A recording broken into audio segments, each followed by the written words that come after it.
And we are live. Good morning, crypto warriors, and welcome back to the Gentleman of Crypto, episode 532. Today is Friday, January 17th, and I'm King, here to bridge the gap between the community and crypto every day, Monday through Friday, usually at 10ish. And of course, today is a 10ish day. Today's top stories: New Hampshire's second bill to accept Bitcoin as tax payment fails. Coinbase-backed crypto ratings council adds Ethereum and OKCoin. SEC cash-strapped Telegram launched 2018 token sale to pay for servers.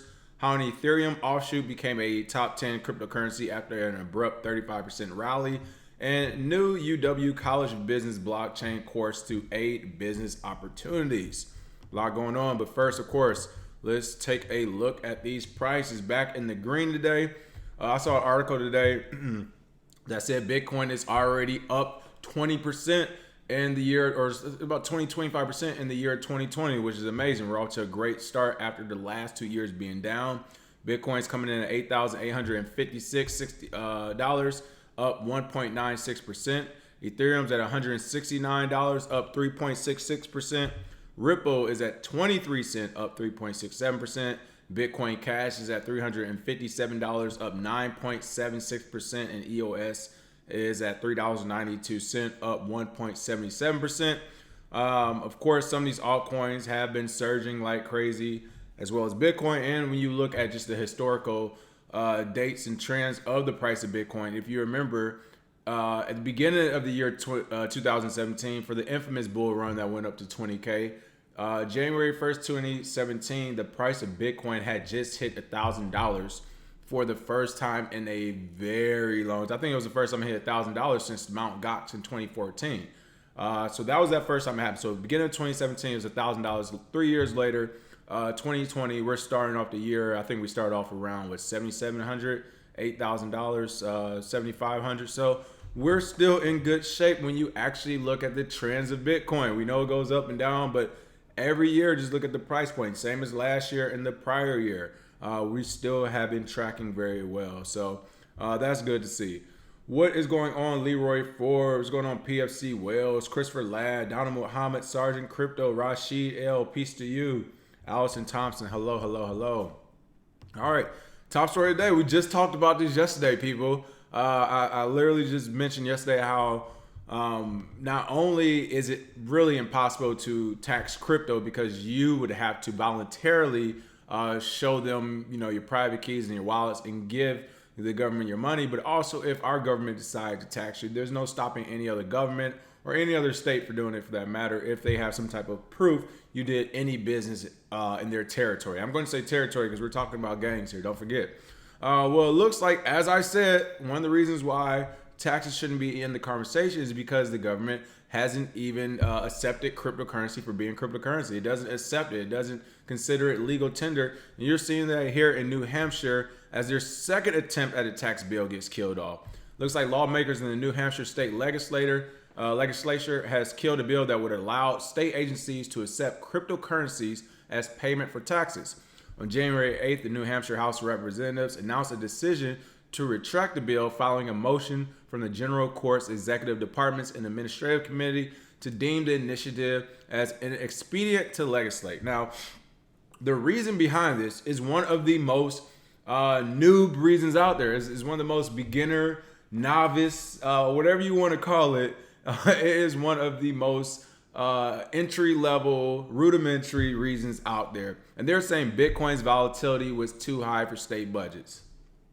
People, this is why, at least speaking for the United States, I can't speak for every other country. I know some countries are more advanced or whatever, or are up on the technology game and innovation. But in the United States, our government and regulators, House of Representatives, senators, president, all the way down, the administration, everyone in government right now in the United States should shut the hell up about cryptocurrency, people.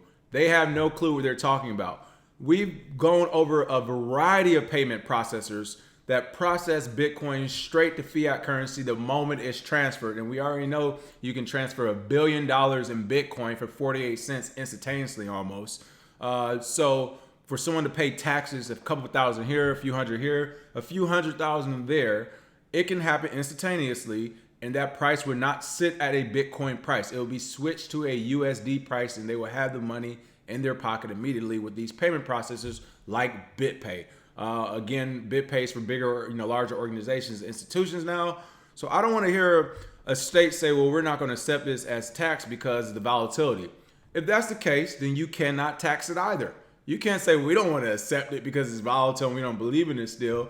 But if you guys make money and it's a big bull run in 2020 and the price goes up to 30K plus next year, we're going to want that tax money. Because I guarantee that's what's going to happen. If we have a bull run this year, I guarantee you this time next year, this same article would be New Hampshire's tax bill for cryptocurrency passes as a third attempt. All right. Because once the money's involved, everyone wants to get involved in tape. When there's no money in the market, as we've seen the last 2 years, everyone is hands off. All of a sudden, I mean, think about it. How do you think a New Hampshire tax bill for cryptocurrency even started? This is the second time it's been denied, people. It started because of 2017 and all the money that flooded into the Bitcoin and cryptocurrency market. That's why all these great ideal fairy tax bills came over. Well, maybe we should tax it. Can we pay in tax? Can we do that? The moment the market's down 2 years, the same state saying, hey, I don't know who brought this ideal up, but no, this is a waste of resources. The price is too volatile. We don't want nothing to do with it. So again, according to public records, authorities consider the bill ineffective due to the high volatility of cryptocurrencies like Bitcoin. If the bill was adopted, expenditures of the Department of Revenue Administration, DRA, another one that I didn't even know was getting involved, would have surged by an indeterminable amount in the fiscal year of 2020. The documents reads, these changes will increase the DRA expenditures by an indeterminate amount in fiscal year 2020 in anticipation of an implementation date of July 1st, 2020. DRA cannot estimate if any additional revenue will be generated due to the acceptance of cryptocurrencies. The volatility of accepting cryptocurrencies could affect revenues due to tax assessments being generated in U.S. currency. Again, this goes to show right here in New Hampshire, the state of New Hampshire, at least for a fact, we know the House of Representatives of New Hampshire. I won't put every state politician and regulator on the hook, though I should, because trust me, they're all saying and doing the same things. But at least let's stick to facts right now. The New Hampshire House of Representatives should not be making decisions when it comes to cryptocurrency or Bitcoin or anything else in the blockchain industry because they don't know enough about it yet. It's cut and dry. And I say they don't know enough about it is because they're still saying, or the reasoning for them not accepting Bitcoin for taxes or to pay for taxes is because the volatility is too high, which we just covered is not even a real issue because payment processors instantaneously switch whatever you're being sent to in Bitcoin over to USD or any other cryptocurrency or fiat currency of your choice. So again, this is fake news. This is FUD. And again, this is another reason why people are starting to lose confidence in the government because you have a bunch of people who didn't even go to ask the state of New Hampshire citizens what they think about this. They just they went to go make a decision, and that decision is wrong, or at least the reasoning for that decision is wrong because it literally makes no sense again. And again, this was the second time. The first time, it looks like 2015, it was introduced as well. Or excuse me, in January 2019, the bill HB 470 would have legalized tax payments in crypto starting July 1st. And then the original one was back in 2015 from New Hampshire. Of course, here you can see in November 2018, Ohio became the first state to actually accept crypto for tax payments, even though they suspended that service in October of 2019 because they said not enough people were using it. And then again, you can see here Arizona, Illinois, and Georgia are trying to bandwagon again. So the bottom line is this thing is more likely going to eventually happen, right? And the reason why is because once the price goes up again, every greedy, corrupt politician and government person out there is going to want their hands on your money, which they have no right to. And they're going to start passing these bills. But as you can see, states are trying. Right now isn't the time. The price is low. But keep a lookout on that. And again, people, be careful when dealing with the government when it comes to cryptocurrency. They are not in the corner of the industry. And it goes to show here as well. PFC Wells said, this just goes to what I said. Regulation of cryptos is going to be like old white men making rules on abortion. Hilarious. That is pretty funny. My wallet, my choice, huh? Clarence Dennison said, Okay, nobody be scared. You're about to be rich and Jed clamp it. What's going on, Valdez Granville? Leroy Forbes said they're flakier than pie crust, bruh. I mean, look, the worst part about these articles to me is, again, I get it. I believe in good government too. I believe in good laws as well, but I don't believe in blindly following any government, any law, any of that. No, I don't believe in blindly following it. That is how you get Nazis. That is how you get slavery. That's how you get all these terrible things in the world, by blindly following your government and every law that's invented without questioning, because you're scared. I guess, I don't know, you're scared of this imaginary figure or figures who are going to punish you somehow. I don't know. Look, we're all going to die one day anyway. The way we get there might change, but I don't agree in giving away my money, and this just goes to show that states don't even know what they're talking about in this industry. So the words tax and cryptocurrency should not be conflated in the same sentence for a very long time. All right, on to other news. Coinbase-backed crypto ratings council adds eToro and OKCoin. I more or less clicked on this for eToro. You know, we're supporting them and their exchange, some of the stuff they're doing, so we're definitely paying attention to them. So it's cool that Coinbase added them on their crypto rating council. It looks like the Coinbase-backed crypto ratings council, the CRC, a group of major United States cryptocurrency firms seeking regulatory clarity, has welcomed new members. Established in late 2019, the CRC has expanded to include members from trading platform eToro, crypto exchange OKCoin, and Radar, the startup behind decentralized exchange Radar Relay. Coinbase announced the news on January 16th. Now, this CRC now has 11 members, including Goldman Sachs-backed crypto finance firm Circle, as well as the new participants. Again, the 11 total. They joined 8 other industry leaders, including Kraken Exchange, like I said, Goldman Sachs, Circle, Bittrex, Genesis Global Trading, Grayscale Investments, Anchor Labs, DRW Holdings, Cumberland Unit, and Coinbase themselves. Now, this is my problem with the CRC. I hate being negative Nancy on this show, people. I want to be positive on every news story. But the fact of the matter is, we're dealing with a $1 trillion bag right now, a multi-$1 trillion bag that has nobody's name on it. So people are playing dirty. So we're reporting news. We got to report the dirty playing as well. And I'm reporting this as playing dirty. Shout out to eToro for joining the good old boys club. But make no mistake, people, this is the same type of thing. This CRC is the same type of thing that almost caused Bitcoin to hard fork in 2017 when the SegWit 2x fiasco was going on. And that New York agreement where everybody, all these businesses were in this hotel room. These same businesses, Coinbase was there, Bittrex was there, Goldman Sachs representatives were there. So the same people who were in the room back in 2016, 2017 for that infamous New York agreement where they said, hey, we're going to hard fork Bitcoin and try to make it this corporate coin where all of these already big industry leaders, as they say, are already in place to benefit, and everyone else, chips may fall where they fall. Of course, that plan failed, and right after that plan failed, that's when Roger Ver, Jahan Wu, and Craig Wright launched Bitcoin Cash, saying this is now the real Bitcoin. They went on that entire marketing scheme that the rest of the year when that happened. But the bottom line is that these are some of the same people who was in that room for the New York agreement trying to hard fork Bitcoin to a corporate entity. So no, I don't trust the CRC and their 11 members at all. And another thing you need to remember is the thing I say almost on a daily basis. It's a bunch of people who are already professionals and already made money in other industries coming over to crypto trying to mitigate risk. Now, age doesn't matter, but normally these people are a bit older because, again, a lot of them have families. Again, they've been working 20 or 30 years. They don't want to lose their entire nest egg, but at the same time, they're greedy, so they want to come over here and make money, right? But I make that point because these are the same people who keep going to these government regulators like those in New Hampshire who have no clue what they're talking about, asking them to come up with regulations, not only to mitigate their risk, but we're talking about Coinbase to get rid of any type of competition that may be coming their way, right? So, again, do you really trust Circle, a Goldman-backed firm? I mean, no offense to Goldman. They do their job exceptionally well. I would love to be on a Goldman team, but their job is to make money. It's not to nurture an industry or a community or none of that. It's to make money.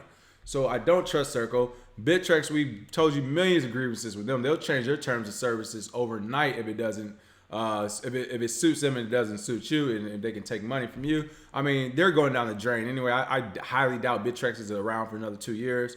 Coinbase itself, I mean, where do we begin, people? We know how dirty Coinbase is. Kraken's been on their way out. They used to be a pretty good exchange.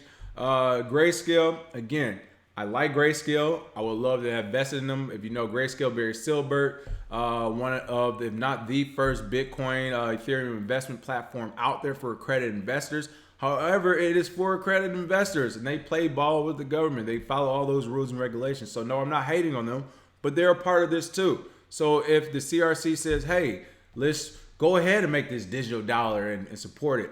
Yeah, people like this would say, hey, all right, this is, we've been following the government everywhere else they go. We might as well keep going now. So Anchor Labs, more research. DRW Holdings, again, capital. So again, I don't trust 11 names on this list. I will give them all props, including, of course, Brian Armstrong and Coinbase, where at least they're staking that path out of saying, hey, we can be self-regulatory as well, even though they're not really doing it because, as I already said, all of these, or this CRC in general, as you see here, are striving for more clarity from U.S. securities law on cryptocurrencies.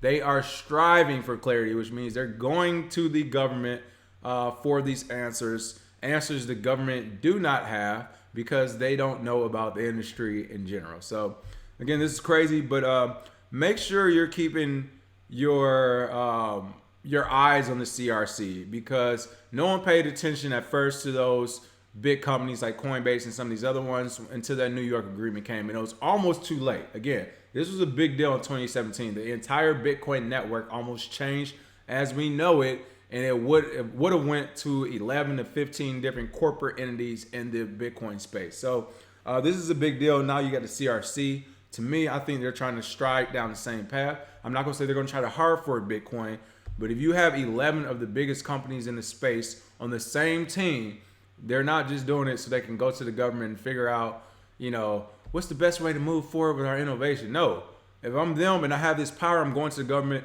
What's the best way? I'm not going to say this, but the way I'm going to frame it is, what's the best way to make sure new companies are entering this space and doing it the right way, the way you guys want? And I guarantee you that way is going to cost you a compliance officer. It's going to cost you a lawyer. It's going to cost you time on both of those compliance officers and lawyers. And it's going to cost you new licenses, regulations, and everything else companies like Coinbase, Kraken, and Bittrex didn't have to face as they opened up their doors. So keep an eye out for these people.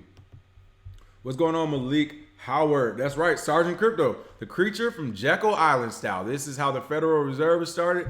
These are the same companies. They already tried to start the cryptocurrency version of the Federal Reserve in 2017. It failed because, again, this is a transparent, open blockchain. People saw it. They did not have consensus. And just a quick flashback on that as well. If you remember in 2017, when they tried to do the hard fork, they called it off 24 hours before, the night before they called it off. And that was one of the biggest complaints. That's when everybody was like, we know this was a scam. We know this was centralized because you can't just call something off like that the night before. Not if you have consensus, because there wasn't enough time to get consensus from the community, which further showed it was a group of people saying, we're going to try to do this. They found out it wasn't going to work and they called it off. So that's right. The creature from Jekyll Island for sure. PFC Wells said this is part of the narrative of economics. Yep, this is how it starts. All right. More daggers are being thrown in this SEC versus Telegram battle, people. I mean, our government is getting petty with a capital P. The SEC says cash-strapped Telegram launched 2018 token sale to pay for servers. Wow. Before we even get into this article, to the SEC, my message to you is, so what? Or maybe, who cares? Yes, in 2018, after regulators from around the world basically joined together to try their best to kill Bitcoin and cryptocurrency after seeing it hit its all-time high of $19,800, almost $20,000 in 2017, that December, January of 2018, right after Martin Luther King Day, as we called it. You can go back to all our videos in at the beginning of 2018 before Martin Luther King Day, and every day we kept calling it. We kept saying, watch what happens. We haven't seen regulators yet. They're coming out the woodworks after Martin Luther King Day. They did. I guarantee you the same thing's going to happen this year again. But when they came out and they were just pointing fingers and trying to get as much money as they could. You see them doing it now, bringing in all these 2017 ICO people and extorting them. But when this happened throughout 2018, throughout 2019, we saw many cryptocurrency businesses and people in cryptocurrency go out of business. The price of Bitcoin significantly dropped. We know it went from, again, almost 20,000 to, I think maybe the lowest we've seen since is like 3,300, 3,600. I know it hit a couple times at a few different points. So yeah, we had companies. We had CCN basically went out of business. Another news internet news site for cryptocurrency. We had Consensus lay off people. I mean, literally people were getting laid off and fired everywhere because as quick as everyone had to scale in 2017, which everyone had to scale up very quick because we didn't know where it was going. The price was going out the roof. There was people popping up overnight. I mean, they were on CNBC hawking $3.25 Ripple, people. Ripple is at 23 cents today.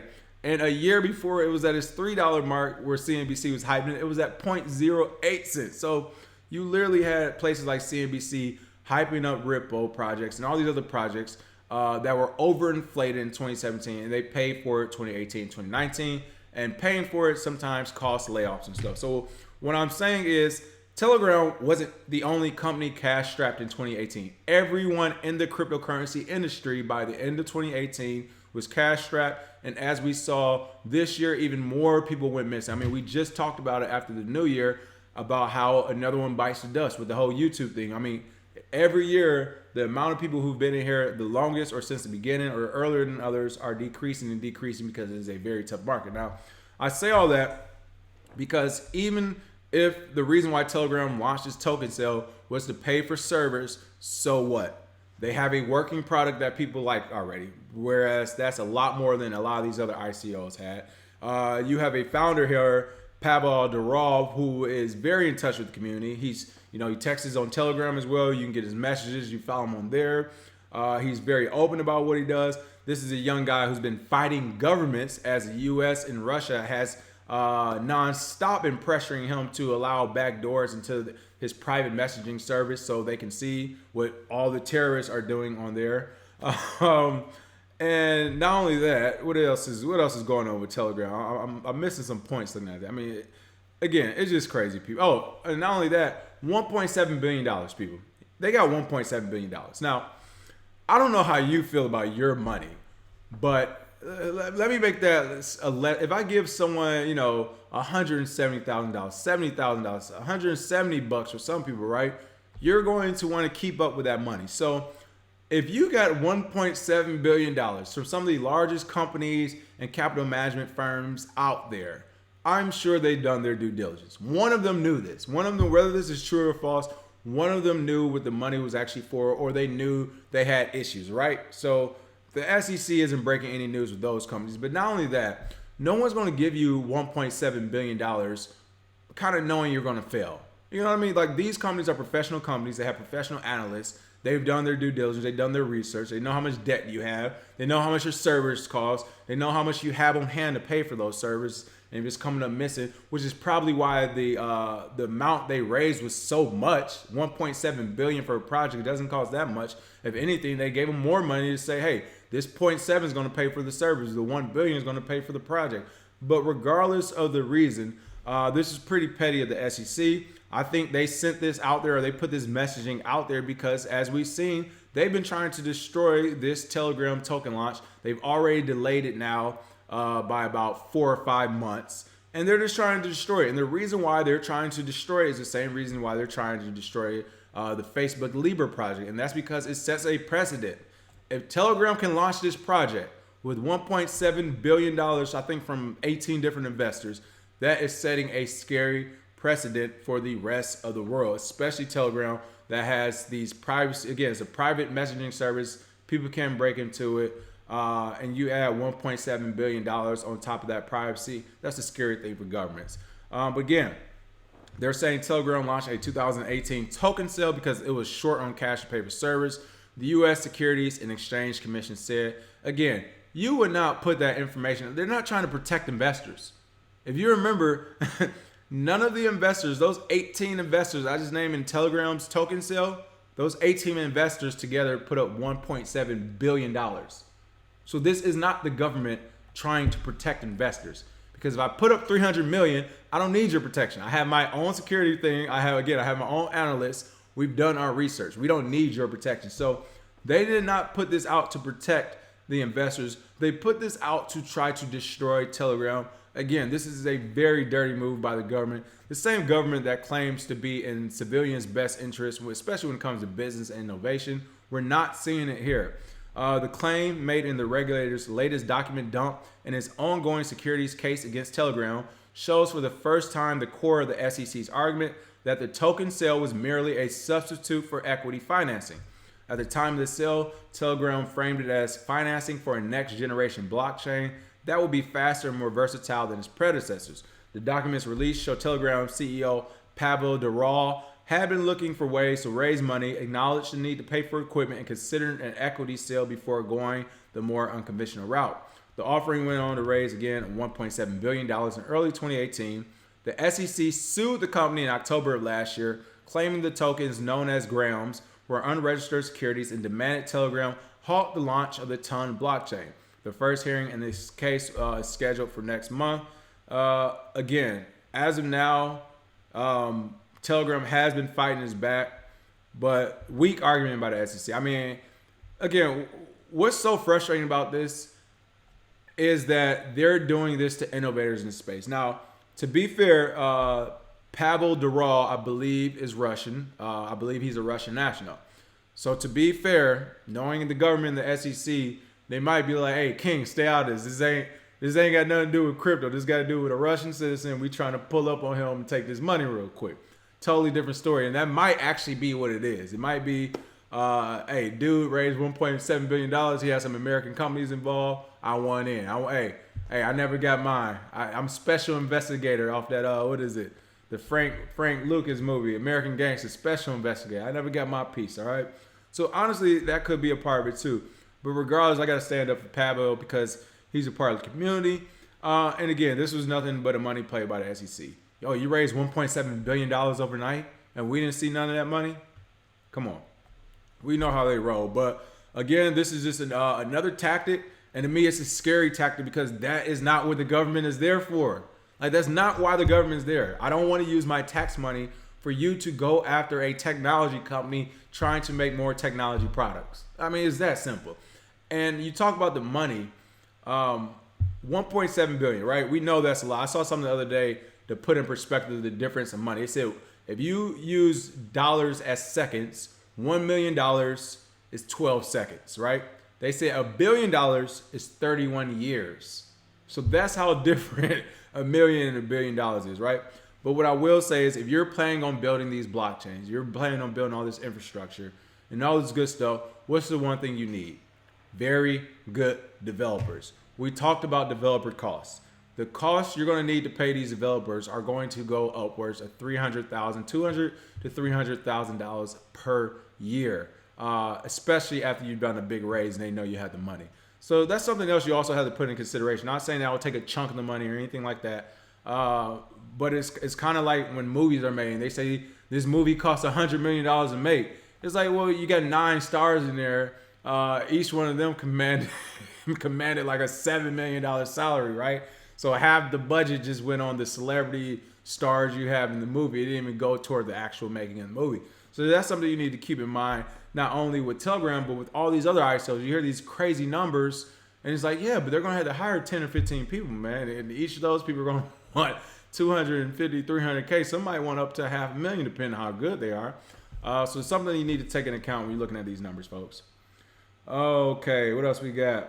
Sergeant Crypto said corruption at its best. Oh, you already know what time it is. Captain James C. Crypto said new tech always wins. Government and banks are trying to keep us in the stone age. Something has to give. So that's my thing, Captain James C. Crypto. That's my biggest beef. Like, and again, this is the corruption part of it. And this is why I tell people, like, the system isn't broke. Like, the system is not broke. Yes, the American system is for haves and have-nots. It's not for everybody to be a have, of course. But as far as it working, it's not broke. It's the people in the system that are basically using it, and it seems to be broke. But this is one of those things where it seems to be broke, whereas Government and banks are intentionally trying to keep us in the Stone Age just so they can keep eating. Like, and thus you have the term "okay boomer." Like literally, like this is where it comes from. And of course, that's not for every boomer out there, but this is where it comes from. It's not a bunch of millennials at banks and government offices right now saying, "No, we don't want technology and cryptocurrency." I heard BitHum transferred $1 billion for 48 cents. We don't want that. No, we're on YouTube trying to tell people to get it.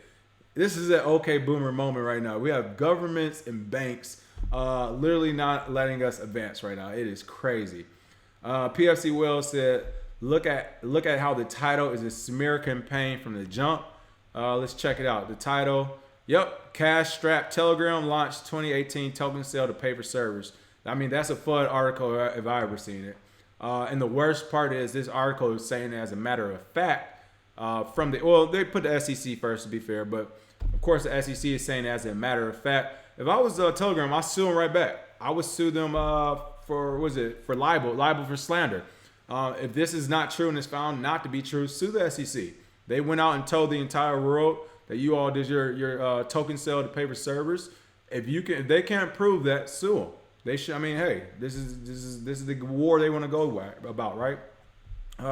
Let's see. Sergeant Crypto said anyone that invested in that ICO are all accredited investors. Regular people could again, and that was my point too. So the SEC saying this, not only were they accredited investors, if you remember, we read that list out. They were all institutions and organizations. I think there might have been one or two offshoots of people who actually invested, but the majority were institutions. So again, that's why I made that point about analysts. It wasn't like it was a bunch of people who got together on a weekend and pulled together 250, 300 million. No, there were people who do this professionally, who have a bunch of analysts, who have a bunch of compliance people who know how to go into a company and figure out how much they have, how much debt they have, and where all their money is going to. So I'm not believing this. Let's see. Captain James T. Crypto said you need to pay us to protect you from us. The U.S., the SEC mob tactics. Exactly. Oh, you need to pay us to protect you from us. That's the SEC mob tactics. Exactly. SEC walks by, it's a new restaurant. You guys just open up your restaurant, mom and pop shop. Your family's very excited. And a couple of guys just walk in the shop one day. They're not smiling. They're not being friendly. You offer them a free drink since you just opened. Hey, would you like something to drink? What would you order today? And they just basically say, hey, you need to cough over half your money every month. What are you talking about? They're like, well, this is a bad neighborhood. Things happen. You don't understand. All of a sudden, they break one of your windows, throw some tables over in the restaurant. They just like, see, some bad things happen every now and then. You need to pay.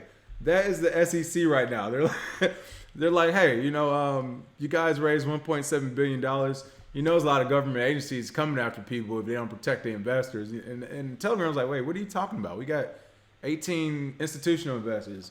SEC started breaking some windows and flipping some chairs over there. Like, see what I mean? The investors get angry. You need to pay us. All right. It's crazy, people. It is crazy out there. All right. I guess some semi better news on this one. I just want to point out this article. This article is titled "How an Ethereum Offshoot Became a Top 10 Cryptocurrency After an Abrupt 35% Rally." They talk about the top 10 cryptocurrencies, of course, being the creme de la creme of the crypto space, though that is not true because some get up there purely by volume, and some of that volume is made up. But they're talking about Ethereum Classic here. They say Ethereum Classic enters the top 10 cryptocurrencies in surprise rally. They said visit CoinMarketCap and look at the historical snapshots of the top 10 cryptocurrencies by market cap throughout the years and months of the past, and you'll see many altcoins popping in and out of that list you may not recognize, which we have talked about many times. But they're saying, but in the latest case of a new crypto asset entering the top 10 with this entry, pushes out another crypto asset, but there doesn't seem to be any sudden hype or unusual levels of buzz causing a surge. Ethereum Classic, the OG Ethereum protocol, has surged over 35% on the day, pushing the altcoin into the top 10 cryptocurrencies by market cap. And it looks like Ethereum Classic has rallied over 250% in the last 30 days since their bottom. So 250% over 30 days, that really snuck up on us. I did not realize that. But what I wanted to point out about this article, and again, we do this live and we bring these articles up in the morning so you can just get off the top of our head what we know about the market. I will say I have not checked this out yet. but I'm pretty sure Ethereum Classic has already been in the top 10. If somebody's been around in the game for a while or have a quick moment to look, I'll look as well. Has Ethereum already been in the top 10 cryptocurrencies? Now, when I say I'm pretty sure, I'm like 99% sure it's been in the top 10 plenty of times before. For those who don't know, Ethereum Classic is technically like the real Ethereum. The new Ethereum was a spin-off after, of course, their big hack and all that crazy stuff happened when they lost a lot of money. So the new Ethereum is actually a spin-off. Ethereum Classic is the classic Ethereum. But it's been in the top 10. I remember in 2016 it was in the top 10 and 2017. So my only point is when you start seeing articles like this talking about the top 10 cryptos and stuff, I gotta say, Tony, this is Tony who wrote it. It makes me look at the author and say, how much do you know about crypto? Yeah, these are the articles that scare me because, again, if you're a new person and this is your first day in cryptocurrency and you see this, oh my God, Ethereum's up 250%, it's in the top 10. It's the next big thing. And it's like, I don't know why this article, it's been in the top 10 plenty of times before. And it is a good coin. I think we actually the best altcoin we bound it before. But yeah, again, I just want to caution people. And this is why we do the daily news. Like, when I see Tony Spilotro write another article, I'm gonna be looking like this cat here, my eyes wide open, like, hold on, what are you talking about? Because I think that's why the cat's looking at this article. He's like, what are you talking about? Ethereum Classic's been in the top 10. So, but the good thing about this article, they did talk about how the top 10 continuously changes. That's something we do want to make sure people are aware of because we hear people talking about these coins like they're the next big thing already. And I'm telling you, after you go through a few cycles, which some of you have actually gone through by now, because some of you joined our station back in 2018, 2017, after the big bull run is when some of you joined at the top. So you actually been through not a full cycle, but you've seen what happens when it pumps up and comes down and it tries to come back to life.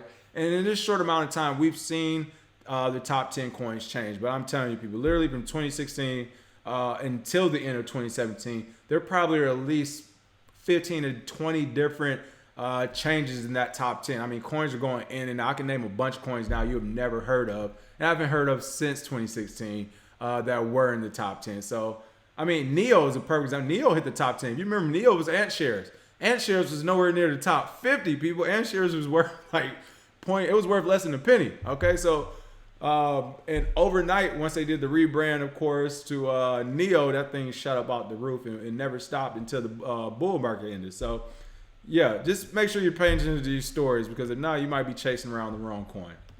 All right. Let's see. Leroy Forrest said, "Yep, it was." Okay, so I'm right. Ryan Cooper was like, "Yep, it was in the top 10 as well." And yeah, everybody's confused by Ethereum Classic rally as well. Hilarious. I will say this about the Ethereum Classic rally. I haven't done my research, so it might be a real reason for it. But if not, remember what I told you all when I'm joking about the feather coins and the red coins and the Doge coins and all that.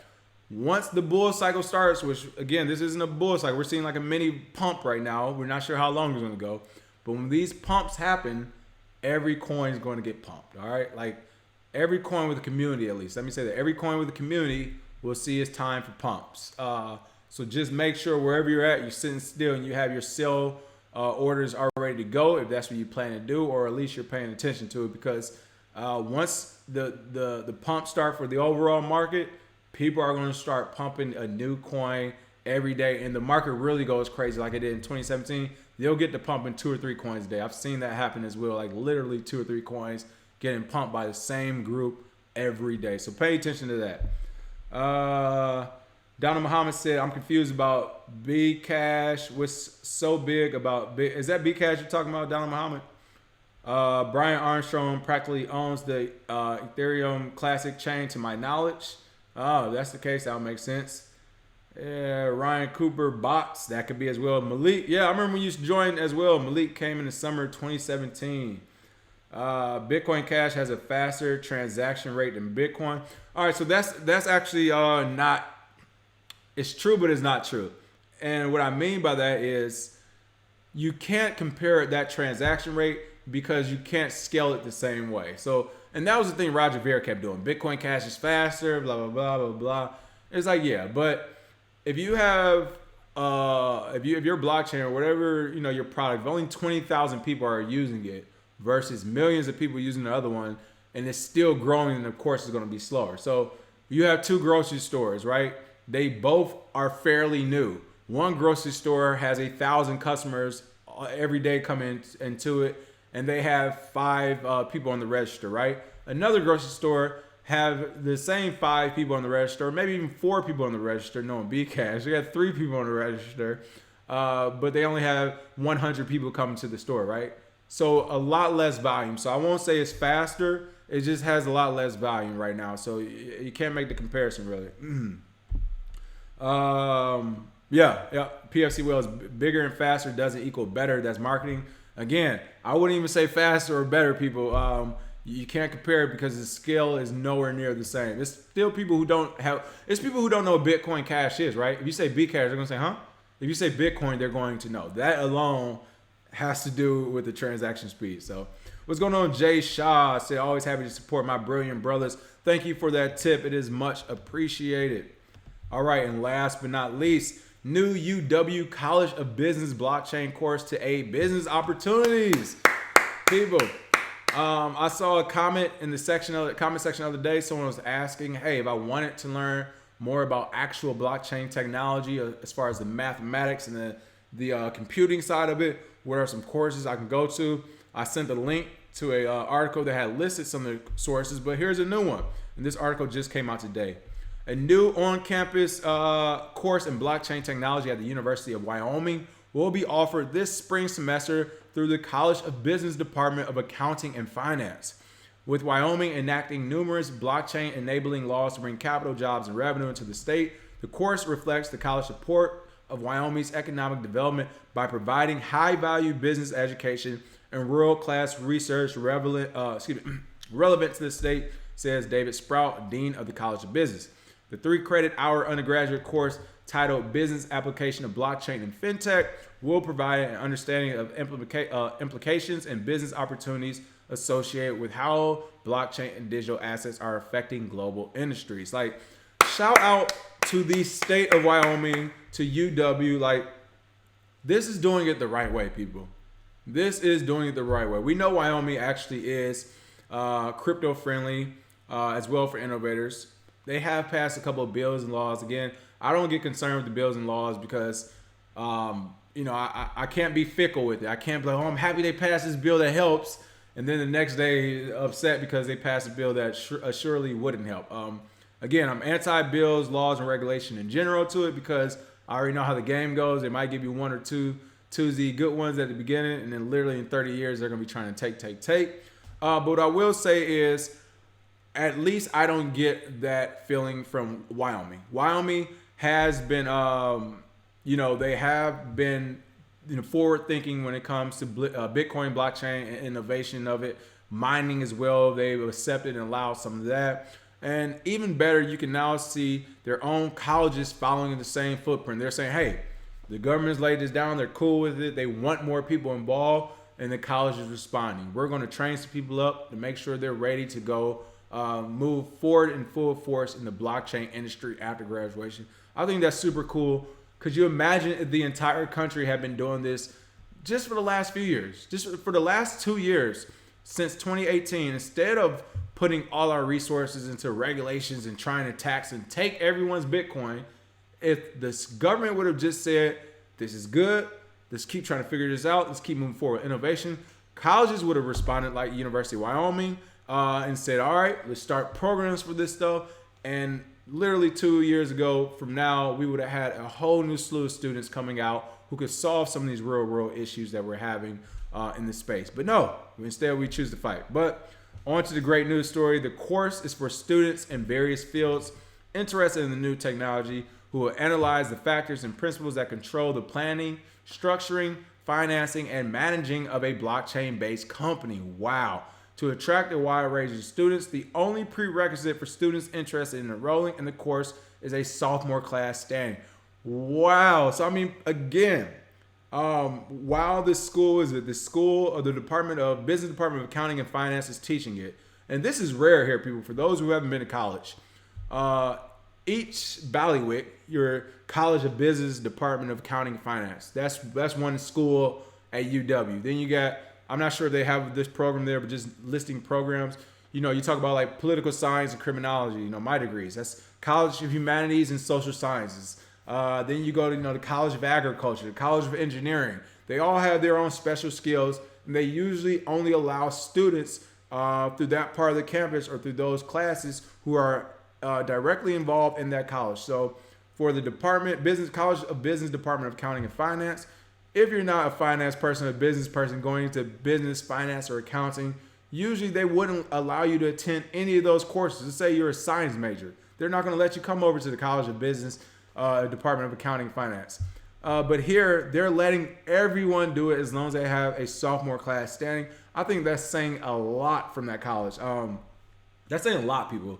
I mean, they're allowing anyone on that campus to come over to the College of Business to learn about this. That is pretty impressive. And to me, that shows you how far and wide blockchain technology will go. I think UW understands that because they're saying, hey, we don't care if you're in the agriculture field. We don't care if you're in health. We don't care if you're in sciences, social sciences, or business. You will be using blockchain technology, and we want to make sure you're in a position to either be a leader in that field as far as a manager, supervisor, executive, or at least be a talented member of the tactical side, the people who are actually executing, who are actually coding, developing, or figuring out ways to implement blockchain into different businesses. So whether you're one of those business consultants or one of those executives, they want to make sure you're trained up. So that's pretty cool. It looks like the curriculum was developed with the expertise of 1990 UW alumna Caitlin Long, which of course we heard a lot about. I think she was on CoinDesk, top people in the blockchain Bitcoin industry, a 22-year Wall Street veteran. And of course this article had to mess up and put the one word, but I get it. This is a promotion for UW, but they called her an expert in Bitcoin and blockchain technology. Again, you got to be careful with that expert word in this space. Is only 10 years old, but shout out, that's what's up. She helped drive Wyoming's trailblazing 2018 blockchain legislation as a co-founder of the Wyoming Blockchain Coalition, along with Stephen Lupien, founder and interim president of American Certified Brands, LLC, which incorporates blockchain technology to facilitate a supply chain agricultural businesses. So again, shout out to Caitlin, shout out to Stephen, shout out to University of Wyoming, and shout out to the state of Wyoming as a whole. This is how it works. Again, California is doing decent. New York's doing terrible, but just imagine if the New York state regulators, the New York Department of Financial Services, which we keep hearing about way more than what we should, which is why I know it's some mob ties going down in that organization as much as we hear about that. I've never heard, well, why do we always hear about the New York Department of Financial Services, but we never hear about any other state's Department of Financial Services? That should tell you everything you need to know. We hear about no other state's financial services department except New York.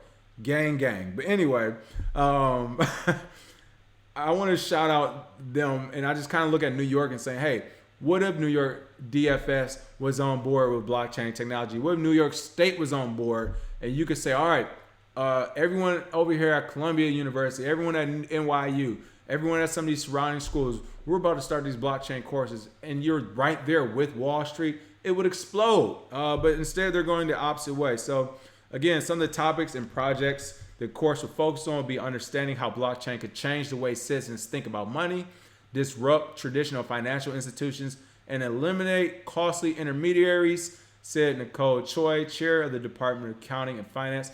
This is going to be the big one, which is why you would never, I won't say you would never, but in the next couple of years, you probably still will not see this in the state of New York since Wall Street and bankers own it. And that is because as it says here, disrupting traditional financial institutions and eliminating costly intermediaries. Those costly intermediaries will now allow you to transfer $1 billion for 48 cents like we saw the other day. So this is very cool to see. You can read more about this article on the University of Washington's website as well. So shout out to everyone involved there. Other than that, people, that is the news for the day. Let me get a couple of quick comments. Jeopardy Clark said, do we give one-on-one consultations? I no longer do it as often. I have some other business ventures that I'm running around, but Bitcoin Zay definitely does still as well. So go ahead and just shoot us an email. I'll put it in there, and we'll see how we can help you for sure. Other than that, let's see. Clarence Dennison said blockchain certifications are free. Just got into the Princeton University course, but I beat them in. Got 4 months, and I got a blockchain and cryptocurrency certificate. There we go, Clarence Dennison. 4 months, got a blockchain and crypto cert. Again, that's from the Princeton University course. I know Bitcoin Zay has talked about that a lot. He took that course as well. He says really good. And that's our email. If anybody's wondering, Blue Fig said yes, Wyoming is far ahead of places like New York. Ryan Cooper said working on something like this right now at Bowie State University with the Mouse Belt Accelerator and the BSU Entrepreneur Academy in tandem with my blockchain consulting business. Ryan, I'm not on social media that much, but I did see like a notification where it says something like that. You're working on it, man. Shout out to you. Again, I want to repeat that comment. If anybody's interested, Ryan Cooper with his blockchain consulting business is working right now with Bowie State with their Mouse Belt Accelerator program. So if you're over there, again, that's for the Entrepreneur Academy. You might want to give him a shout as well. What's going on? Tiffany from New York said, LOL, don't mess with NYC. You know it. Hey, Pangy Smoke. New York City is the mafia for real. Yeah, we know how to listen. I mean, you talk about corruption though, people. I honestly just can't believe it's in our face that much. I thought they at least be polite enough to hide it, but nope, this go around, they like, look, all right, no more time for games, right? Other than that, that is the news for the week. We will see you all next week, Monday again. Bitcoin Zay's down there in Miami, so I think he might come back today or this weekend, but if not, make sure you give him a shout down there. And let's see, last couple. Yep, Leroy Forbes, same for me. It's time for me to renew some of my certifications as well. Ryan Cooper said, bend thy knee, of course. Other than that, people, as always, thanks for watching. Make sure you smash that like and share. Smash that like and share. Smash that like and share so we can get this YouTube algorithm popping. And we will see you all next week with some more crypto news. Cheers.